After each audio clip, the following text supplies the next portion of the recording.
महाराष्ट्राचा अभिमान, महाराष्ट्र दिन. सांगली महापालिकेची निवडणूक रंगात आली असतानाच अजित पवार यांच्या राष्ट्रवादी काँग्रेसचे एक उमेदवार आझम काझी यांना जिल्ह्यातून हद्दपार केलाय. त्यामुळं या निवडणुकीला वेगळं वळण लागलंय. आपल्या आडवं येणाऱ्या कुणालाही सोडणार नाही असाच इशारा भारतीय जनता पक्षानं या कारवाईद्वारे दिलाय. अंतर्गत असंतोषानं पोखरलेल्या भारतीय जनता पक्षाला ही रणनीती विजयाकडे नेणार का, हा खरा प्रश्न आहे. सांगली मिरज कुपवाड महापालिकेच्या निवडणुकीत नेमकं काय घडतंय हे आपण या व्हिडिओच्या माध्यमातून जाणून घेणार आहोत. नमस्कार, मी विजय चोरमारे. आपण पाहताय महाराष्ट्र दिनमान. सांगली महापालिकेच्या 78 जागांसाठी 20 प्रभागांमध्ये निवडणूक होते. भारतीय जनता पक्ष स्वबळावर सगळ्या जागा लढतोय आणि एकनाथ शिंदे यांची शिवसेना ही बहुसंख्य जागा लढवते. काँग्रेस आणि राष्ट्रवादी काँग्रेस शरदचंद्र पवार या दोन्ही पक्षांची आघाडी झाली. अजित पवार यांच्या राष्ट्रवादीला भाजपनं दूर ठेवल्यामुळे त्यांनीही स्वबळ अजमावायचं ठरवलंय. परंतु त्यांचं आतून काँग्रेस आणि राष्ट्रवादी शरदचंद्र पवार या पक्षाच्या आघाडीची संगनमत आहे. उद्धव ठाकरे यांची शिवसेनाही स्वतंत्रपणे काही जागावर लढते. त्यामुळं एकूणच सांगली महापालिकेच्या निवडणुकीत मतदारांचाच नव्हे तर पक्ष आणि उमेदवारांमध्ये मोठा गोंधळ निर्माण झालाय. भाजपकडून मतदारांच्यावर दौलतजादा सुरू झाली असली तरी अंतर्गत असंतोषाचा फटका भाजपला बसण्याची शक्यता वर्तवली जाते. या आधीच्या निवडणुकीत राष्ट्रवादी काँग्रेसची सत्ता उलथवून भाजपनं सर्वाधिक 41 जागा जिंकल्या होत्या. त्यावेळी काँग्रेसला 20 आणि राष्ट्रवादीला 15 जागा मिळाल्या होत्या. सांगली महापालिकेत 2013 मध्ये जयंत पाटील आणि पतंगराव कदम यांचा संघर्ष झाला होता. त्यात पतंगराव कदमांनी बाजी मारली होती. 2018 मध्ये भाजपनं पुन्हा सत्ता मिळवली होती. सांगलीचे पालकमंत्री चंद्रकांतदादा पाटील यांच्या नेतृत्वाखाली मधल्या काळात भाजपमध्ये स्थानिक नेत्यांचे मोठ्या प्रमाणावर प्रवेश झाले. विधानसभा निवडणूक लढवलेल्या जयश्री मदन पाटील असतील किंवा काँग्रेसचे पृथ्वीराज पाटील यांनीही भाजपमध्ये प्रवेश केल्यामुळे काँग्रेसला मोठं नुकसान झालं. परंतु खासदार विशाल पाटील यांनी काँग्रेसची बाजू लावून धरली. भाजपच्या आक्रमणामुळे अस्तित्व धोक्यात आले. त्यामुळं राष्ट्रवादी शरदचंद्र पवार पक्षाचे नेते जयंत पाटील आणि काँग्रेसचे विश्वजित कदम, खासदार विशाल पाटील यांनीही एकत्र येऊन लढण्याचा निर्णय घेतलाय. विशेष म्हणजे सांगलीच्या राजकारणात वसंतदादा पाटील आणि राजारामबापू पाटील यांचा संघर्ष वर्षानुवर्षे चालला. जयंत पाटील यांनी राजकारणात सक्रिय झाल्यावर हा संघर्ष पुढे सुरू ठेवला. विधानसभा लोकसभा निवडणुकीतही त्या संघर्षाचे पडसाद उमटायचे. परंतु या संघर्षाचा फायदा घेऊन भाजपनं काँग्रेसच्या पारंपरिक संस्थानांच्यावर वर्चस्व मिळवलं. त्यामुळं शहाणपणा दाखवून यावेळी जयंत पाटील आणि विशाल पाटील यांनी एकत्र येण्याचा निर्णय घेतलाय. त्या अर्थानं बघितलं तर दादा बापूंचे वारस पहिल्यांदाच एकत्रितपणे सांगलीत निवडणुकीला सामोरे जात आहेत. इस्लामपूर आणि आष्टा नगरपालिकेच्या सत्तेमुळे आत्मविश्वास मिळालेले जयंत पाटील सांगलीत जोमानं कामाला लागलेले दिसते. महायुती एकत्रित निवडणुका लढवण्याची चर्चा असल्यामुळे अजित पवारांच्या राष्ट्रवादीला भाजप आपल्याला सोबत घेईल अशी आशा होती. परंतु भाजपमधल्याच इच्छुकांची संख्या वाढू लागल्यानंतर भाजपनं म्हणजे पालकमंत्री चंद्रकांतदादा पाटील यांनी काही आठवड्यापूर्वी सांगून टाकलं की तुमचं तुम्ही बघा, आम्ही स्वतंत्र लढणार आहोत. भाजपनं जनसुराज्य पक्षाला 2 आणि रिपब्लिकन पक्षाला 1 जागा दिली आणि ते उमेदवारी भाजपच्या चिन्हावर लढतायत. भाजपवर विसंबून राहिल्यामुळे अजित पवारांच्या राष्ट्रवादीला सांगलीत मोठा फटका बसला. महापालिका निवडणुकीच्या पार्श्वभूमीवर भाजपनं गेल्या वर्षभरात मोठी भरती केली, त्यात खोगीर भरती केली. या सगळ्यांना सामावून घेताना भाजपच्या कार्यकर्त्यांना पुन्हा सतरंजा उचलण्यासाठीच मागं ठेवल्याची चर्चा सुरू आहे. मिरजेतल्या सुरेश औटी हे नाव म्हणजे एक मोठं प्रस्थ आहे. त्यांना 8 जागा दिल्या आहेत. जयश्री पाटील यांना 9 जागा दिल्या आहेत. काँग्रेस, जनसुराज्य, भाजप असा प्रवास केलेल्या दिलीप सूर्यवंशी यांच्या 2 पुतण्यांना उमेदवारी देऊन घराणेशाहीचा मुद्दा सुद्धा भाजपनं हातातून घालवलाय. यावेळी वसंतदादा पाटील यांच्या घराण्यातली 3री पिढी राजकारणात उतरली.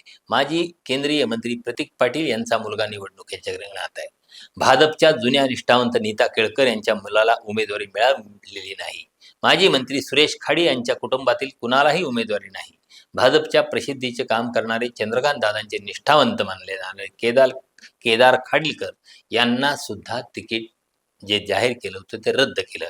शेखर इनामदार हे सांगली भाजपमधलं बडप्रस्त मानलं जातं. त्यांचे उमेदवार असलेल्या विनायक सिंहासने आणि सविता मदने यांनाही डावलण्यात आलं.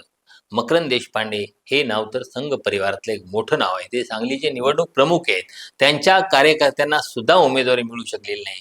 त्या जागा सुरेश औटे यांना दिल्यात.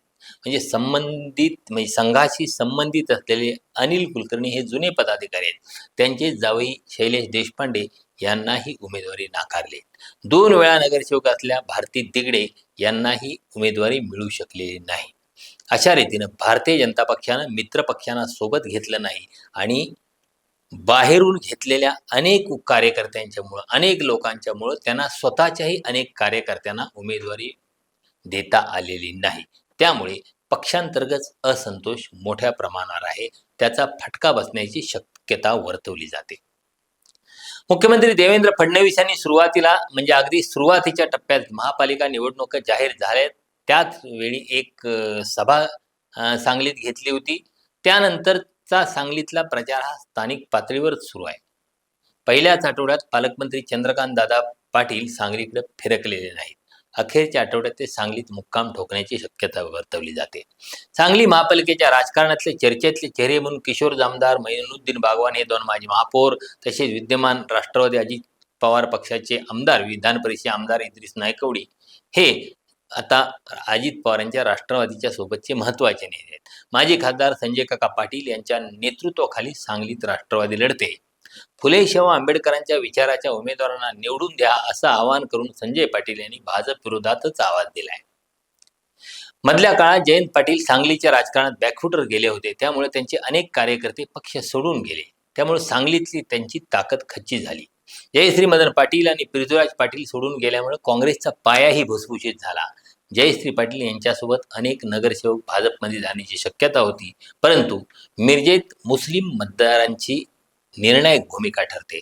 भाजप सोबत गेल्यास त्याचा फटका बसेल म्हणून अनेकांनी जयश्री पाटील यांची साथ सोडली. फक्त 6 नगरसेवक त्यांच्यासोबत गेले. मधल्या काळात जयश्री पाटील यांना भेटायला गेलेल्या चंद्रकांत पाटील यांनी त्या म्हणतील तेवढ्या महापालिकेच्या जागा त्यांना आम्ही देऊ असं विधान केलं होतं.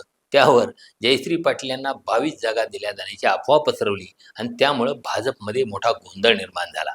भाजपमधल्या भरतीमुळे आधीच निष्ठावंत कार्यकर्ते अस्वस्थ होते. त्यात चंद्रकांत दादांच्या या विधानामुळे गोंधळ उडाला होता. त्यांना धीर देण्यासाठी सांगलीचे आमदार सुधीर गाडगीळ यांना पत्रक काढावं लागलं आणि भाजपच्या निष्ठावंतांच्यावर अन्याय होऊ देणार नाही अशी ग्वाही त्यांनी द्यावी लागली होती. दरम्यान भाजपचं आव्हान लक्षात घेऊन जयंत पाटील, विशाल पाटील, विश्वजित कदम एकत्र आले आहेत. त्यामुळे सांगलीत भाजप पुढं किमान आव्हान तरी निर्माण झालंय. अजित पवार यांच्या राष्ट्रवादीनेही ताकदीचे उमेदवार उभे केल्यामुळे त्यांनाही चांगलं यश मिळण्याची शक्यता आहे. सांगलीतली गुन्हेगारी हा निवडणुकीच्या केंद्रस्थानी असलेला मुद्दा आहे. हे सांगलीत अंमली पदार्थांचं प्रस्त वाढत चाललंय. गुन्हेगारी वाढते. एका वर्षात इथं 63 खून झालेत. जयंत पाटील यांनी हाच गुन्हेगारीचा मुद्दा प्रचाराच्या केंद्रस्थानी आणलाय आणि नशामुक्त आणि भयमुक्त सांगलीचा नारा दिलाय. सांगलीची यावेळीची निवडणूक कमालीची रंगतदार वाटत असली तरी एकूण गोंधळाचं वातावरण पाहता मतदारांचा उत्साह किती राहील याबाबत साशंकता व्यक्त केली जाते आणि यशापयशाची गणिते त्यावरच सुद्धा अवलंबून आहेत. एकूण परिस्थिती पाहता सांगली महापालिका त्रिशंकू चित्र राहण्याचा तिचा अंदाज आहे. अशा वेळी अजित पवार यांचा राष्ट्रवादी काँग्रेस पक्ष निर्णायक भूमिका बजावू शकतो. आज या पक्षानं भारतीय जनता पक्षा विरोधात भूमिका घेतली. राष्ट्रवादी काँग्रेस, शरदचंद्र पवार पक्ष आणि काँग्रेस या आघाडीच्या बरोबर त्यांचं अंतर्गत समेट आहे. पण भाजप विरुद्ध लढणारी राष्ट्रवादी काँग्रेस, अजित पवारांची राष्ट्रवादी काँग्रेस, काँग्रेस आणि शरद पवारांच्या राष्ट्रवादीच्या आघाडीला साथ देणार की महायुतीचा गजर करीत भाजपला साथ देणार हा खरा प्रश्न आहे. धन्यवाद.